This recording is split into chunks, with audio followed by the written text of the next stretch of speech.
Hello, Morongo Basin and listeners around the world online at Z107.7fm.com.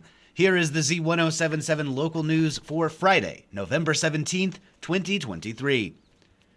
A 29 Palms man was arrested on suspicion of attempting to murder his wife with a belt.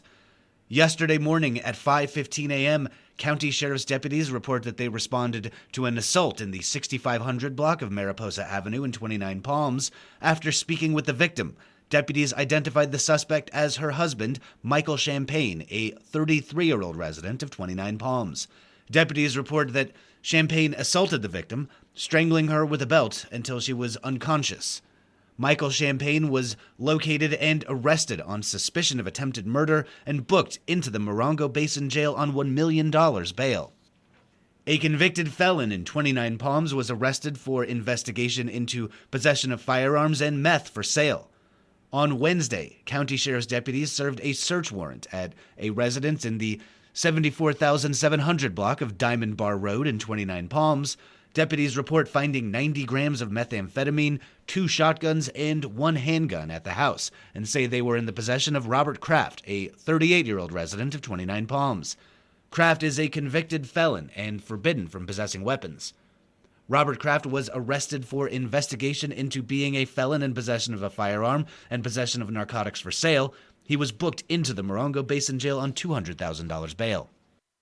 Last night, the San Bernardino County Land Use Services Department held a virtual meeting to inform the public of the findings from a comprehensive study of the impact of short-term rentals on the housing market before the results are presented to the San Bernardino County Board of Supervisors in late December.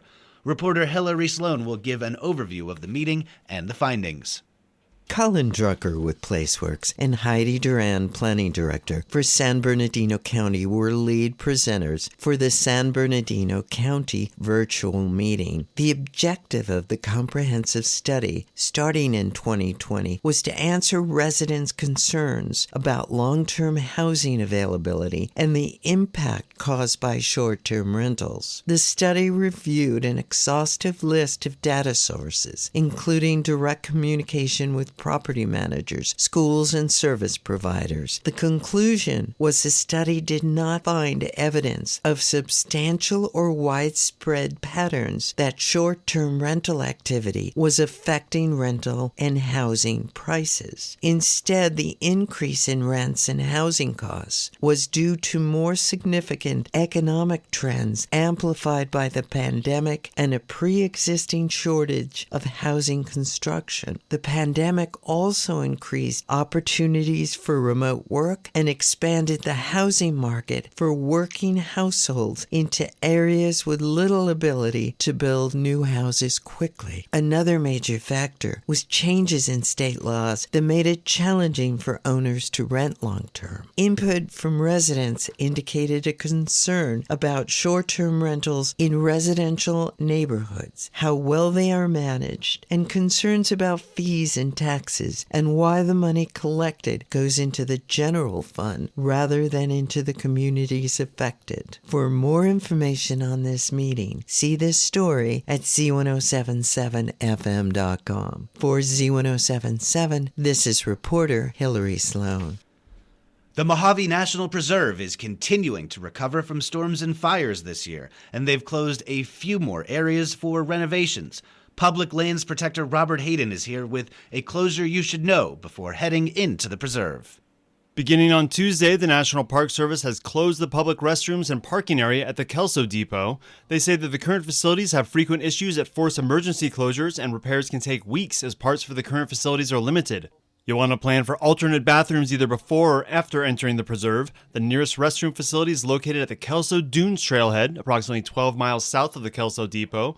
Other alternative locations outside the preserve include Baker, California, and Primm, Nevada. The renovation is expected to be complete by mid-January of next year. Status of this and other facilities will be updated on their website. We'll have a link on ours, Z107.7fm.com. Reporting for Z107.7 News, this is Robert Hayden.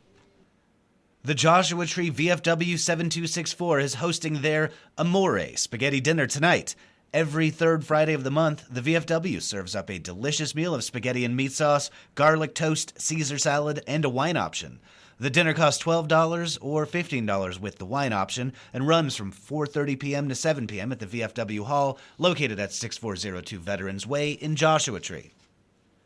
During last Friday's Up Close show, host Gary Digneau interviewed Yucca Valley Mayor Rick Dennison and Town Manager Curtis Yakimo. The subject of the state's mandatory medicinal marijuana delivery services came up. Reporter Hillary Sloan rejoins us with an overview of that conversation.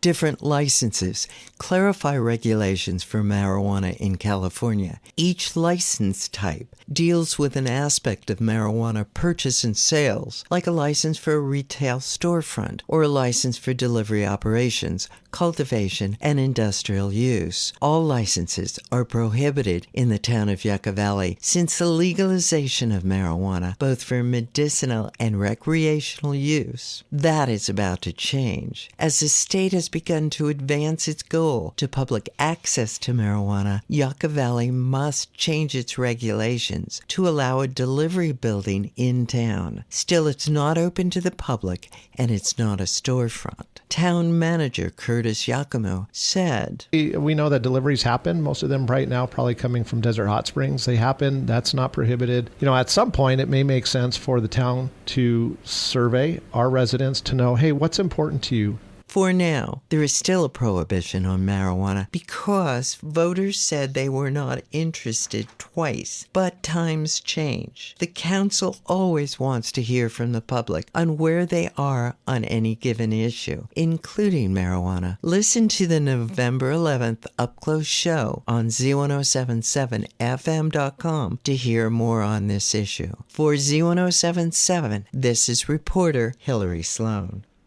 Blood supplies are low in the Morongo Basin, and Lifestream will be holding a blood drive tomorrow from 9 a.m. to 2 p.m. at Vaughn's in Yucca Valley, located at 57590 29 Palms Highway. Healthy individuals at least 15 years of age may donate blood. Donors receive a free mini physical. Please set an appointment by calling Lifestream at 1-800-879-4484 or visiting lstream.org. The Lady Trojans soccer team unfortunately lost their second preseason game 2-0 to the Cougars at the Cobalt Institute of Math and Science in Victorville on Thursday. The girls had some great attempts, but came up short in the end. The Yucca Valley High School Girls Soccer Booster Club are having a car wash to raise money for new uniforms tomorrow morning. The car wash will be held at the Cherry Miller and Associates parking lot located at 55857 29 Palms Highway in Yucca Valley. The girls will be washing cars for a $15 suggested donation tomorrow from 10 a.m. to 2 p.m. Playing their third game in 3 nights, the Yucca Valley High School Lady Trojan basketball team scored a 61-23 win over Ayala High School from Chino in a third-round game at the Riverside Poly High School tournament. With the victory, the Yucca girls finished pool play with a 3-0 record and advanced to today's championship game against Division IIAA Roosevelt High School from Eastvale. Senior Cadence Tarrant powered her way to a game-high 25 points, while junior Taylor Monroy knocked down 13 points despite being in foul trouble most of the game. Junior Cece Gilmore continued a solid tournament, scoring 9 points, and freshman Nevaeh Backlig provided a spark off the bench, hitting 2 3-point baskets for 6 points. Sophomores Tegan Moon and Lyric Thompson both chipped in 4 points each for the now 3-0 squad. Friday night's championship game at North High School in Riverside tips off at 7:45 p.m. And finally, the Yucca Valley High School Trojans football team continues their season into the CIF Southern Section semifinals tonight as they take on the Santa Fe Chiefs from Santa Fe Springs at another home game at 7 p.m. Come out and support the team at Yucca Valley High School. If they beat the Chiefs, they'll move on to the CIF Division Finals to be played after Thanksgiving. That's our local news. Hear local news 7 times a day, 7 days a week at 7, 8, 9, noon, 4, 5, and 6. If you hear news happening, let us know about it. Email us at tips@z1077fm.com. Reporting for the Morongo Basin News Leader, the award-winning Z1077 Local News, I'm Jeff Harmetz.